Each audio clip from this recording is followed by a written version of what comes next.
हम संगीता झा सादर प्रणाम करै छी समस्त मिथिलावासी के। आई हम अहाँ सबके बीच लऽ कऽ उपस्थित छी एकटा सोहर गीत। आशा करै छी जे अहाँ सबके जरूर नीक लागत, तऽ सुनू और कमेंट में जरूर बतायब कि अहाँ सबके केहन लागल। एका पहाड़ राति बीतला दोसरा पहाड़ राति रे ललना रे तेसारे में उठ लई दाड़ा दिया दारद नहीं सब रे ललना रे तेसारे में उठ लई दाड़ा दिया दारद नहीं सब रे मचिया बैसल अहाँ सासु छियहि मोरा सासु छियै हे सासु हे पलंग पार करू नाओ छन की दर देबे आकुल हे सासु हे पलंग पार करू नाओ छन की दर देबे आकुल हे हमरो पलंग पर सासुर सुतल आओ रोसे सासुर सुतल हे पुतहु हे चली जइयो गोतनी महलिया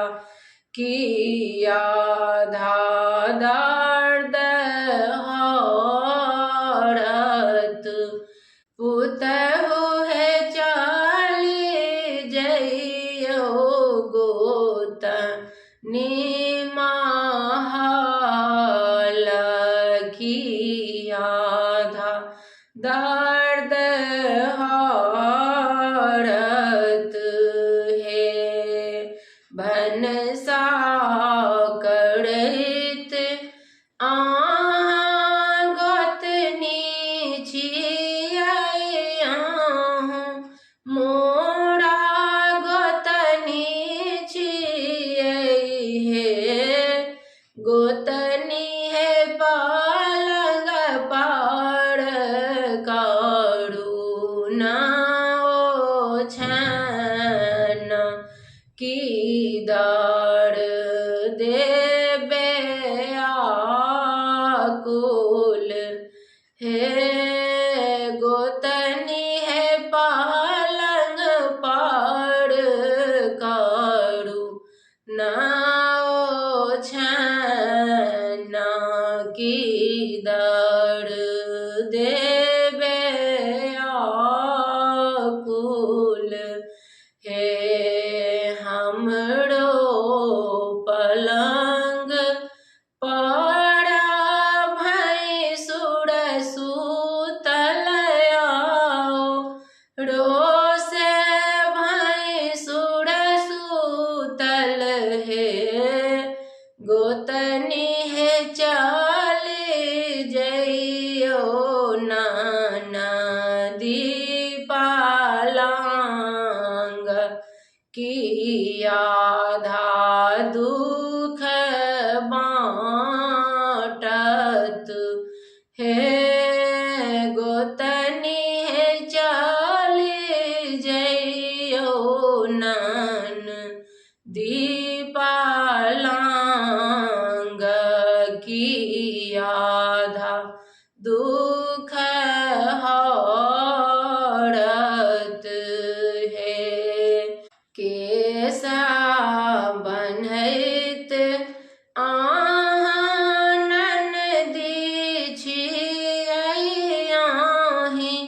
मोरा ननदी छियै हे, ननदी हे पालंग पर करुणा ओछान, की दर देवे आकुल हे, ननदी है पालंग पर करुणा ओछान, की दर देवे आकुल हे। हमरो पलंग पर ननदोसी सुतल रोसे, ननदोसी सुतल हे, भौजी हे चली जइयो भैया के पलंगिया, किया धा दुख बाँटत हे, भौजी हे चली जइयो भैया के पलंगिया, किया धा दुख बाँटत हे। पोथिया पढ़ैत अहाँ स्वामी छियै अहीं, मोरा स्वामी छियै हे,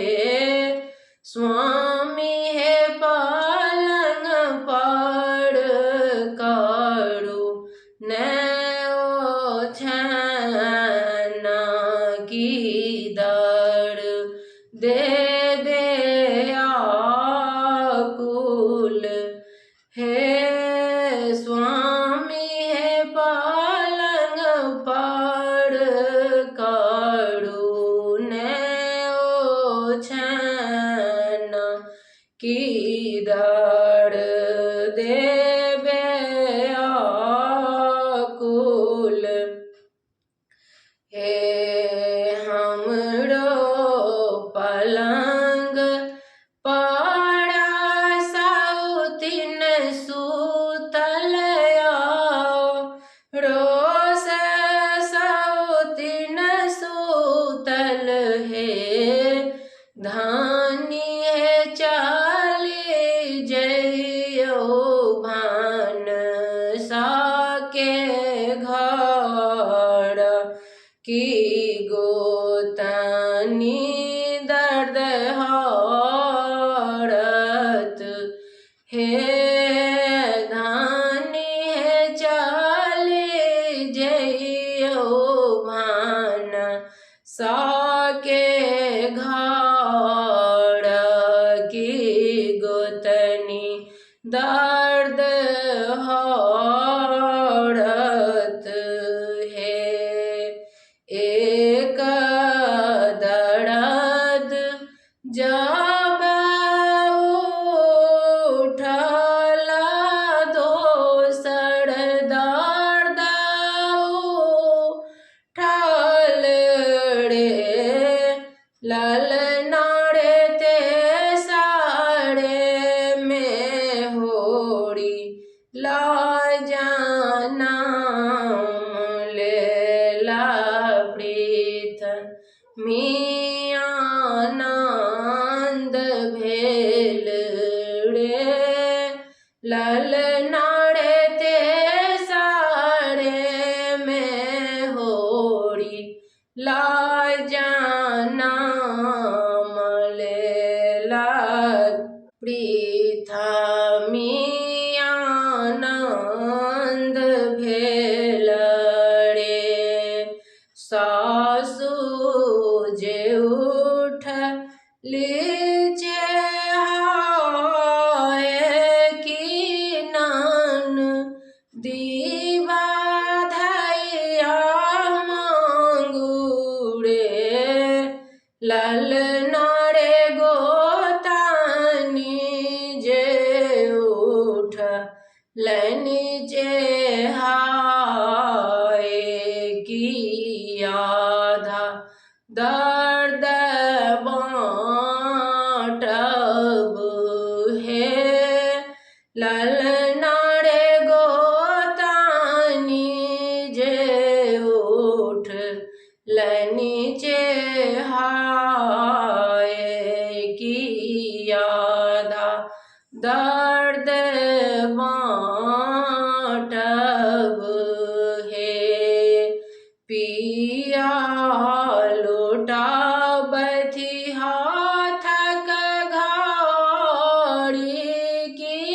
पाथर पर दूभी भेल रे ललना रे सासु के काज हम काय देवानन दीबा धैया मांगू रे ललना रे सासु के काज हम करबानन दीबा धैया देव रे ललना रे गोतानी जे लेतै सब राज तखन कोना रहब रे ललना रे गोतानी जे लेतै सारा राज तखन कोना रहब हे का बचन गोतनी सुनिया दोसर बचन सुनिया हे गोतनी हे दय दियो आधा राज बाटी की हमरो नंदलाल भेल हे गोतनी हे दय दियो आधा राज बाटी की हमरो नंदलाल भेल हे। धन्यवाद। आशा करै छी जे अहाँ सबके जरूर नीक लागल हैत तऽ लाइक कमेंट शेयर जरूर कयल करू। जय मिथिला जय मैथिली। प्रणाम।